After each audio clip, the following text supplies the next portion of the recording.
बिस्मिल्लाहिर्रहमानिर्रहीम। अस्सलाम वालेकुम।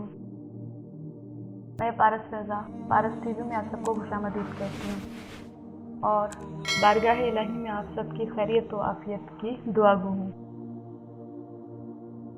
इस मुश्किल और कठिन दौर में हमारे पास सिवाय दर आले मोहम्मद के और कोई दरवाज़ा नहीं है। आज हर इंसान किसी न किसी मुश्किल, परेशानी, किसी न किसी रुकावट, रंजिश, बंदिश में मुब्तला है और हमारे पास दुआ के अलावा और कोई दरवाज़ा नहीं है।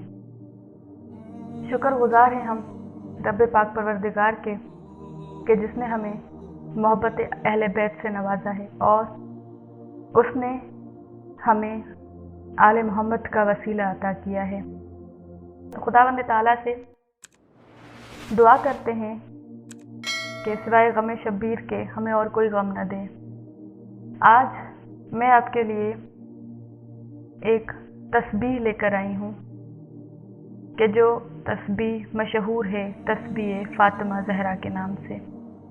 एक तस्बीह तो वो है जो हम बाद नमाज पढ़ते हैं और एक और तस्बीह है जो मंसूब फ़ातिमा ज़हरा सलामुल्लाह अलैहा है। इस तस्बीह को पढ़ने का तरीका ये है कि आपने बावज़ू होकर रोज़ाना कोई एक नमाज आपने मुंतखब करनी है, चाहे वो फजर की नमाज हो, चाहे वो ज़ोहर की नमाज हो, चाहे असर की हो, चाहे मगरिब की हो, चाहे वो इशा की हो। कोई एक नमाज आपने मुंतखब करनी है और उस एक नमाज के बाद आपने 3 तस्बीहां यानी कि 300 मरतबा ये विर्द दोहराना है। अल्लाहुम्मा सल्ली अला मुहम्मदिन व आले मुहम्मद, अल्लाहुम्मा अदरकनी बिहक़्क़ि फ़ातिमत ज़हरा सलामुल्लाह अलैहा। सिर्फ ये अल्फाज, ये विर्द आपने 300 मरतबा दोहराना है और आपने इस तस्बीह को एक मखसूस जगह पर और एक पाक साफ जगह पर बैठ के पढ़ना है।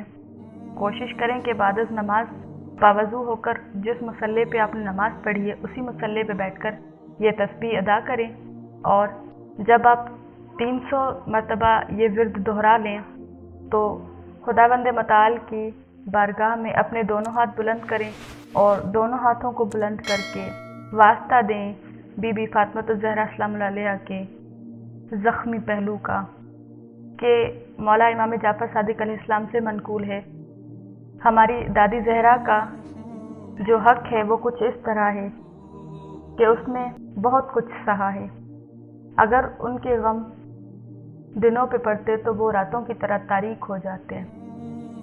मनकूल इमाम ज़माना है कि अगर हम बीबी फ़ातिमा ज़हरा सलामुल्लाह अलैहा का वास्ता देते हैं तो खुदावंद मताल वो वास्ता नहीं झुठलाता और हमारी उम्मीदें बर लाता है। जब आप दुआ करें तो मेरे हक़ में भी दुआ करिएगा। अल्लाहुम्मा सल्ली अला मुहम्मदिन व आले मुहम्मद।